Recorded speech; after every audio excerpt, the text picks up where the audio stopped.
Boa noite, pessoal. Aqui é o professor Camilo. Hoje estamos aí em outra plataforma. Vamos ver se fica mais bacaninha. Vou recapitular algumas coisas que falamos na aula passada. Bem, vamos lá. Falando um pouco sobre os raios. Muito bem. Vimos que os raios ocorrem muitas vezes pela movimentação das nuvens que vão adquirindo cargas, podem ser positivas ou negativas, né? Muitas vezes são elétrons livres que vão se acumulando, mas isso não impede dela também ser positiva, vão se acumulando. E o solo, como tem menor potencial, por isso que a gente está indicando aqui com as cargas positivas, como onde eu tenho muito elétron acumulado, né? Onde eu tenho muito acúmulo de elétrons. Se ele achar um caminho que possa levar esse excesso de elétrons para um lugar onde tem poucos elétrons acumulados, ou seja, onde tem mais espaço, é lógico que eles vão. Então, foi um exemplo que eu dei bem simples, né? Imagine que isso fosse uma sala de aula com 200 alunos e alguém falasse para você, olha, no final do corredor tem uma sala igualzinha vazia. Alguém quer ir para lá? O que aconteceria? Todos os alunos daqui iriam para outra sala? Não, porque se já tem aqui, vamos supor, hipoteticamente, 200 alunos, se esses 200 mudassem para outra sala, ficaria apertado do mesmo jeito. Então, na verdade, a natureza busca um equilíbrio, uma divisão das cargas, né? Então, nesse caso aqui dos alunos, ficariam 100, iriam sempre para o outro lado. Este caminho percorrido, essa movimentação ordenada de partículas é a eletricidade. O que nós estamos estudando neste momento é o acúmulo de cargas, né? Que futuramente vão se tornar eletricidade. Então, lembre-se que carga eletrostática ainda não é eletricidade. A eletricidade é a movimentação ordenada desses elétrons, não é? Elétrons livres, muitas vezes. Muito bem, então, o ar, ele é um isolante, mas quando essa carga fica muito intensa, ele consegue ionizar as partículas de ar e os elétrons começam a atravessar a atmosfera, os átomos que compõem a atmosfera, e lógico que isso não é numa boa, não, é na porrada, vamos dizer assim. Por isso, ocorre um superaquecimento nas partículas de ar por onde a eletricidade está passando, por conta do efeito Joule, né? A amperagem aqui é altíssima, a tensão também é altíssima. Então, o superaquecimento das partículas de ar gera uma expansão brusca desse ar. Então, é como se explodisse uma bomba, né? Por isso que tem aquele ruído. A expansão do ar é muito rápida, muito brusca, criando, então, uma onda acústica, que é o ruído que você ouve, aquele estrondo, que é o trovão, né? E a luz proveniente do raio, que é o relâmpago, né? Essa luz é produzida pela passagem dos elétrons nas eletrosferas do ar. Essa passagem de elétrons essa movimentação de elétrons acaba emitindo fótons na eletrosfera, e esses fótons vão embora, né? Na mudança de uma camada para outra na eletrosfera, esses fótons são liberados e é a luz que a gente acaba enxergando, que é o relâmpago, né? Muito bem. E tinha comentado também que essas cargas não necessariamente vão se mover em direção ao solo. Pode ser que uma nuvem mais próxima seja muito mais fácil percorrer esse caminho, que é menor do que todo esse, e aquela nuvem às vezes tem baixa concentração de elétrons, então pode acontecer de um raio ir em direção a outra nuvem. Então, são aqueles raios que correm no céu, não em direção ao Sol. E também temos, muitas vezes, nuvens muito grandes, onde a base, que muitas vezes tem a maior parte da precipitação de água, né? começa a ficar mais pesado a base da nuvem, então acaba acumulando mais elétrons nessa região, menos em outra, e o raio acaba ocorrendo dentro da nuvem, de uma região da nuvem até outra região da nuvem. Então a nuvem só dá uma piscada, né? Aquele clarão dentro da nuvem. Então existem essas três formas, né? Dos raios. Raios podem cair no solo, podem ir de uma nuvem para outra ou até dentro de uma própria nuvem. Pode acontecer. Eventualmente, pode ser que a nuvem fique pobre de elétrons e a Terra tenha mais elétrons, então acaba os elétrons subindo para a nuvem. Então, existe um tipo de consideração em que a carga vai no sentido do solo para a nuvem. E outra coisa é o seguinte, um raio, quando cai, se ele não for absorvido rapidamente pelo solo, ele pode gerar um acúmulo muito grande momentaneamente aqui no solo e acabar descarregando essa parte da nuvem, vindo para o solo, e ele tenta voltar então. Ele fala assim, poxa vida, saí de um lugar apertado, vim aqui, agora não acomoda todos nós, vamos voltar. E acontece do raio subir e descer várias vezes até que o raio seja drenado, os elétrons sejam drenados pelo solo.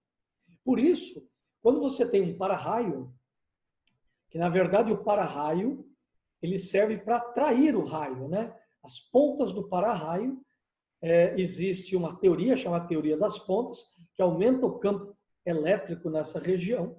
Então, uma nuvem próxima aqui dentro dessa região onde o campo elétrico está ativo, esse para-raio ele vem aqui beirando o telhado através de uns isolantes e esse cabo é aterrado, né? E esse aterramento tem que ser um bom aterramento. Por quê? Porque existe o que nós chamamos de descarga líder, que na verdade é uma indução elétrica da atmosfera nessa região, então você não enxerga o raio nesse momento, não enxerga. O elétron ele vai trilhando o caminho, ele vai procurando um local para escoar. Quando ele acha o condutor, ele vai descarregando a nuvem. Então, o para-raio serve, na verdade, para descarregar a nuvem lentamente. Por que o raio não explode o para-raio? Não explode porque o solo está propício a absorver rapidamente esses elétrons. Então, os elétrons fluem rapidamente pelo condutor e são drenados. Acaba, então, descarregando a nuvem e o raio acaba não se formando, que é o chamado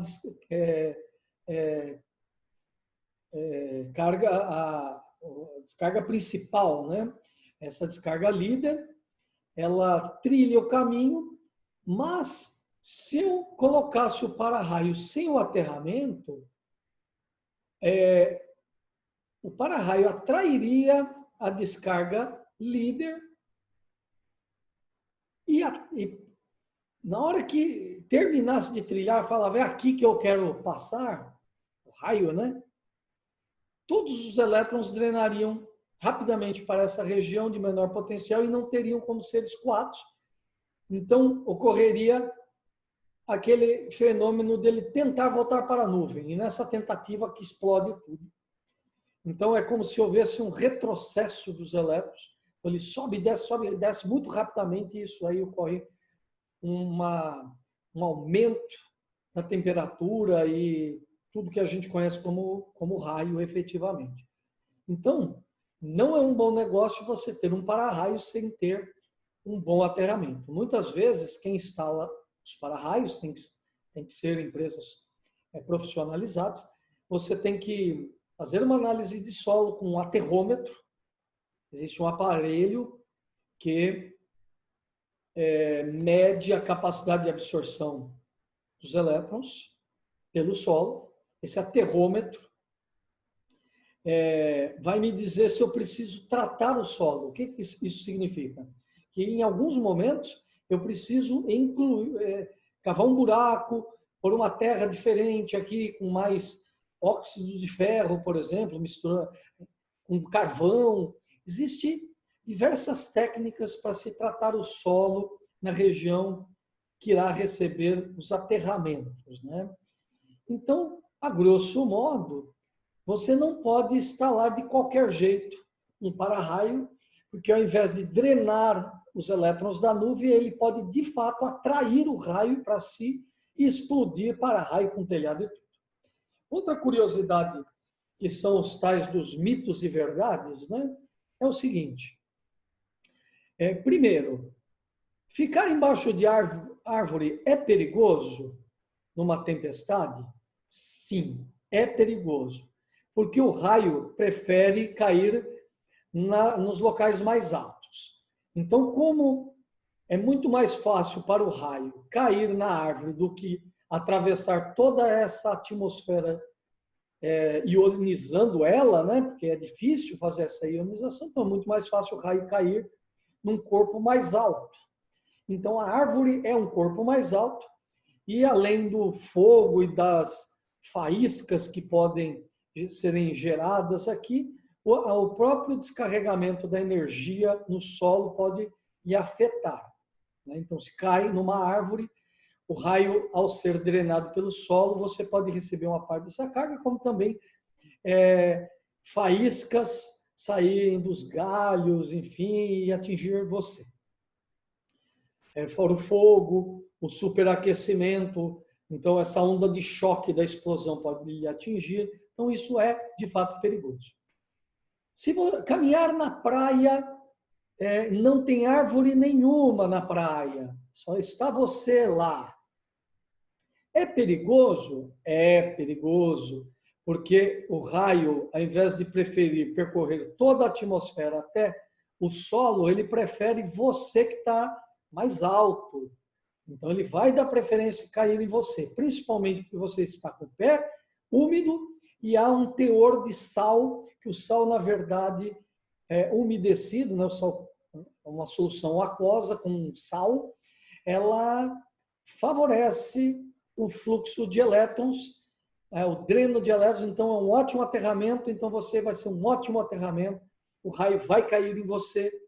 Estar dentro d'água também, porque se o raio cai, mesmo que distante, a carga elétrica vai fluir pela água salgada e pode lhe atingir também. Aí se eu tiver num descampado, será que é vantagem eu deitar no solo para ficar baixinho? Não, também não é. Porque se um raio cai nas proximidades, na hora que ele está drenando esses elétrons, você pode estar com a cabeça numa linha de tensão e os pés em outra linha de tensão. Então, vamos supor que aqui tenha 1 milhão de volts. Aqui já vai na próxima linha 500 milhões, 200 milhões. Quer dizer, se eu pego a diferença de potencial entre essa linha e essa, é uma diferença, aqui hipoteticamente com esses números, né? Eu estou chutando esses números, você já tem um diferencial de 300 mil volts de diferença. Então, a carga pode passar por dentro de você se a resistência da Terra for maior do que a sua resistência elétrica, já que todo o corpo possui uma resistência e nós também. Então, deitar não é uma boa. Ah, poxa, professor, mas ficar em pé é ruim, ficar deitado é ruim? Bem, na verdade, o melhor lugar é não estar aí. É você não estar fora de um abrigo. O melhor lugar é você estar dentro de uma casa, que, na verdade, dentro de uma casa, dentro de um carro, funciona basicamente como uma gaiola de Faraday. Depois pesquisem o efeito da gaiola de Faraday. Não sei se eu vou escrever aqui corretamente. Eu não sei se se esse H está antes ou depois, né?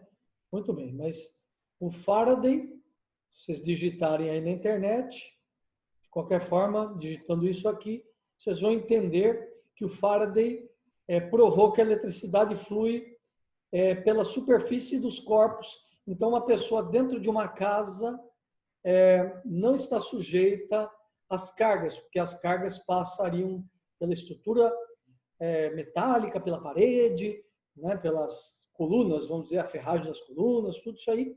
Então, a gente está seguro dentro de uma casa, estamos seguros dentro de um carro, até porque os pneus do carro também são isolantes, né? Também favorece, é um bom lugar.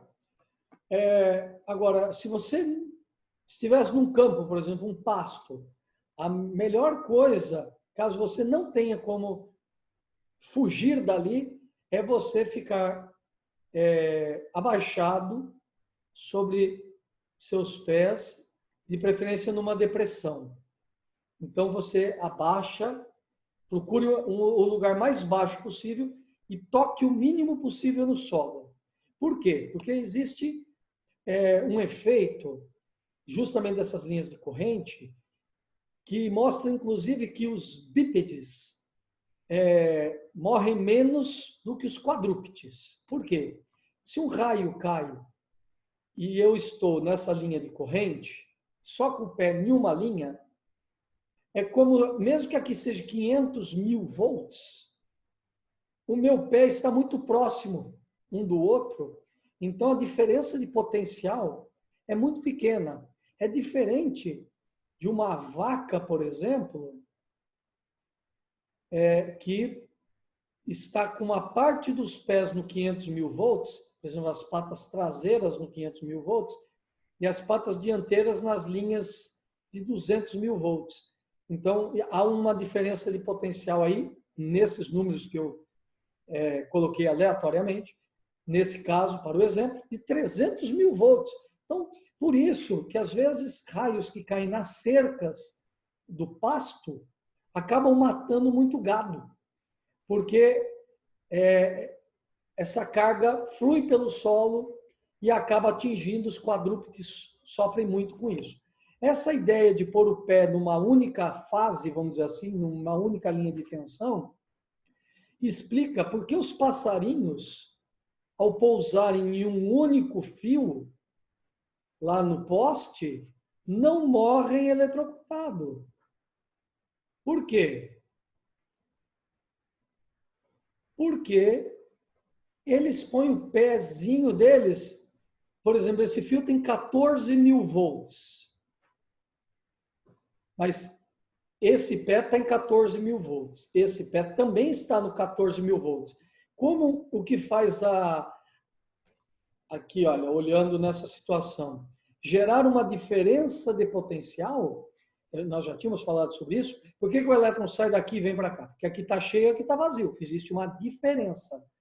Por exemplo, se aqui tivesse 100, aqui tivesse 100, o que motiva o elétron vir daqui para cá? Nada, porque aqui está cheio, lá também está cheio. Então, para que os elétrons se movam, precisamos ter uma diferença de potencial. Não precisa haver diferença, um menos o outro. Mas 14 mil volts menos 14 mil volts dá 0 de DDP. O que isso quer dizer? Que não tem tensão passando no passarinho. Mas se ele pisasse numa fase de menos 14 mil aqui, né? Porque normalmente tem uma defasagem, né? Uma defasagem de fase, né?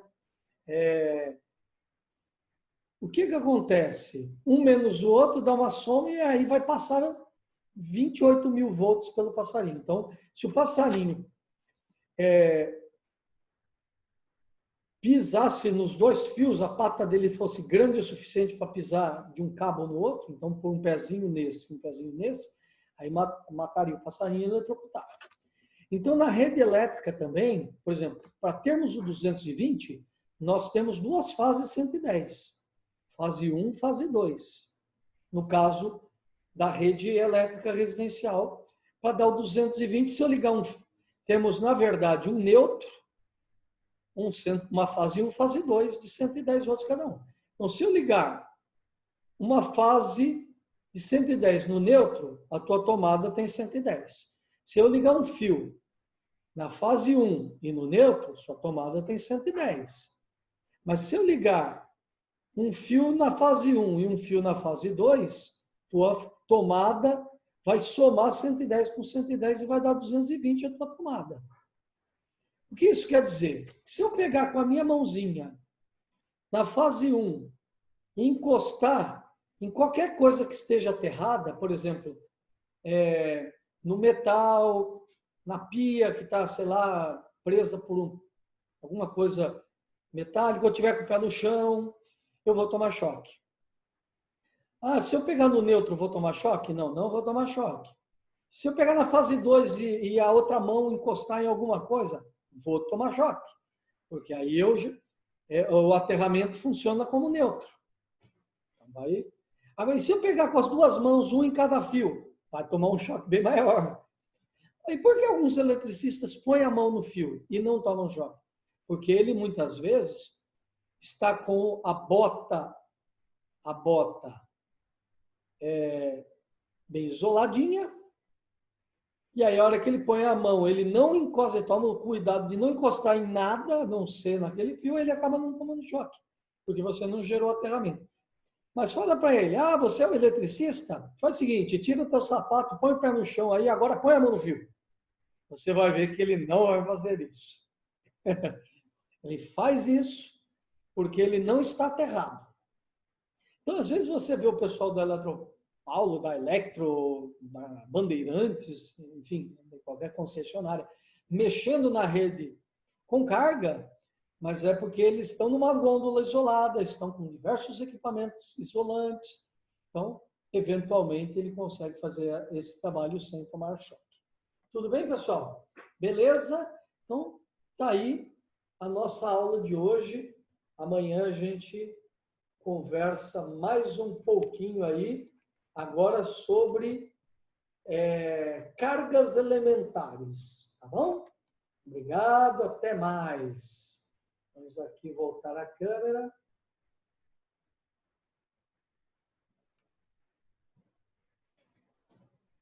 Até mais, agora sim.